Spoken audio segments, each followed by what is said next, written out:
BMW 5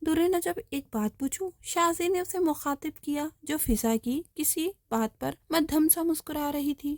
آپ کب سے اجازت لینا شروع ہو گئے؟ درِ نجف کی بجائے تسمیہ نے اس کی ٹانگ کھینچی تھی، جس پر فضا اور علیزے کا کہکہا نکلا تھا، جبکہ شامر اور درِ نجف نے ہلکا سا مسکرایا تھا۔ میں تم سے بات کر رہا ہوں۔ شازر اپنی اس قدر عزت افزائی پر دبا دبا سا چیخا تھا۔ بھائی، تسمیہ آپا بالکل ٹھیک کہہ رہی ہے۔ آپ کب سے یہ فارمیلٹی نبھانے لگے؟ فضا نے بھی تسمیہ کا ساتھ دیا۔ تسمیہ بالکل ٹھیک کہہ رہی ہے شازر، تم میرے ساتھ کب سے فارمل ہونے لگے؟ درِ نجف نے گفی سے کہا۔ تب سے جب سے تم اتنا سنجیدہ رہنے لگی ہو، شازر نے بھی دوبارہ جواب دیا۔ اسے سنجیدگی نہیں کہتے، میچورٹی کہتے ہیں شازر، جو تمہیں زراف کی طرح قد لمبا ہو جانے سے بھی نہیں آئی۔ درِ نجف نے مسکراہٹ کو دباتے ہوئے کہا، جس پر سبھی کا کہکہا بلند ہوا تھا۔ اب ایسی بھی کوئی بات نہیں ہے، میرا بھائی بے شک زراف کی طرح لمبا ہے تو میچورٹی اتنی بڑی ٹانگوں کے گھٹنوں تک پہنچ چکی ہوں گی، دماغ تک پہنچنے میں تو وقت لگے گا نا، ہے نا شامر بھائی؟ علیزے نے بھی بات میں حصہ ڈالا اور شامر کو کھینچا جو کب سے خاموش کھڑا تھا۔ ویسے میچورٹی کا ایسے دماغ میں کیا کام جہاں پہلے ہی گھاس بھری ہو؟ شامر نے بھی اس کی ٹانگ کھینچی تھی۔ بھائی آپ بھی؟ شاہزیر نے صدمے سے کہا تو سب ایک مرتبہ پھر ہنسنے لگے۔ اتنے میں آئس کریم آ گئی اور آئس کریم کھانے کے دوران بھی سبھی شاہزیر کو تنگ کرتے رہے تھے، جس پر وہ منہ پر ٹیپ لگائے بیٹھا رہا تھا۔ اس کے بعد سبھی گھر کے لیے نکل گئے تھے۔ درِ نجف، شامر، علیزے اور فضا کو ان کے اسکول ڈراپ کرنے کے بعد شامر اپنی یونیورسٹی پہنچ چکا تھا۔ پہلا لیکچر اسٹارٹ ہوئے تقریباً 20 منٹ گزر چکے تھے، جو کہ شامر کی یونی لائف میں پہلی مرتبہ ہوا تھا۔ روم میں داخل ہونے کی جب شامر نے پرمیشن چاہی، پہلے تو پروفیسر بھی شوق ہوئے تھے، لیکن پھر اسے اندر آنے کی پرمیشن دے دی اور اپنا کام جاری رکھا۔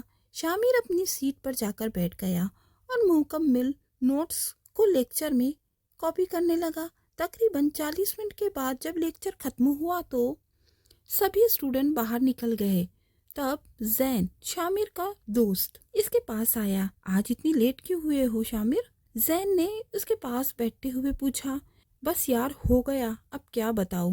شامر نے اپنی نوٹ بک پر جھکتے ہوئے اس کی بات کا جواب دیا۔ ایسا بھی کیا کام تھا جس پر شامر کو اتنے سال کا ریکارڈ بریک کرنا پڑا؟ زین نے اصرار کیا۔ یار، شاہزیر لوگوں کو اسکول ڈراپ کرنے میں دیر ہو گئی تھی۔ اس مرتبہ شامر نے کرسی سے کمر ٹکاتے ہوئے جواب دیا۔ اوہ تو صحیح، تو تم آج آ رہے ہو؟ کہاں؟ شامر نے اس کی جانب سوالیہ نظروں سے دیکھتے ہوئے پوچھا۔ بھول گئے کیا؟ زین نے گفی سے کہا۔ اب بتا بھی دو، شامر نے اس کی گفی کی پرواہ کیے بغیر پوچھا۔ اگر تمہارے اس دماغ میں کہیں میں ہوں نا، تو تمہیں یاد رہے گا نا کہ آج رات کو تمہارے اکلوتے دوست کی منگنی ہے۔ زین نے لفظوں کو چباتے ہوئے کہا۔ اوہ یاد آیا، میں آؤں گا یار، میرے اکلوتے دوست کی منگنی ہے، شامر نے فریش موڈ سے کہا تھا۔ ہاں ہاں، دیکھ لی تیری دوستی۔ اچھا نا یار، تجھے تو پتا ہے نا فائنل نزدیک ہے تو میں پڑھائی میں کچھ زیادہ ہی دھیان دے رہا تھا۔ اچھا بس ٹھیک ہے نا، اور اگر تم آج نہیں آئے تو یہ یاد رکھنا، تیری میری دوستی ختم۔ ارے ایسے کیسے، میں ضرور آؤں گا۔ شامر کی بات پر زین نے لڑکیوں کی طرح اترا کر نزاکت سے بال کو جھٹکا تھا، جس پر شامر کہہ لگا کر ہنس پڑا تھا۔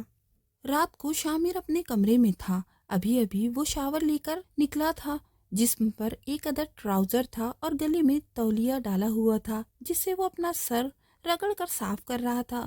تبھی اچانک سے روم کا دروازہ کھلا اور درِ نجف صاحبہ اندر پدھاری، جبکہ شامر کا حلیہ دیکھ کر اس کی آنکھیں شرم سے جھک گئی تھی اور چہرہ اس نے دیوار کی جانب موڑ دیا تھا۔ آئی ایم سوری شاہ، مجھے پتا نہیں تھا کہ آپ۔ درِ نجف اپنی زندگی میں پہلی مرتبہ معافی مانگ رہی تھی، اور وہ بھی ہٹلر سے۔ کسی کے کمرے میں داخل ہونے کا یہ کیا طریقہ ہے درِ نجف؟ درِ نجف کو اپنے سامنے یوں پا کر شامر ایک دم بوکھلا گیا تھا۔ اسے دیکھ کر جلدی سے بیڈ پر پڑے شرٹ کو اٹھا کر پہنا اور ساتھ ساتھ دبے دبے غصے سے کہا تھا۔ معافی مانگ رہی ہوں؟ درِ نجف نے معافی مانگی تو گویا اس پر احسان کیا تھا۔ اب تم مجھے دیکھ سکتی ہو، اور معافی سے کیا ہو جائے گا؟ کوئی مینرز نام کی بھی چیز ہوتی ہے،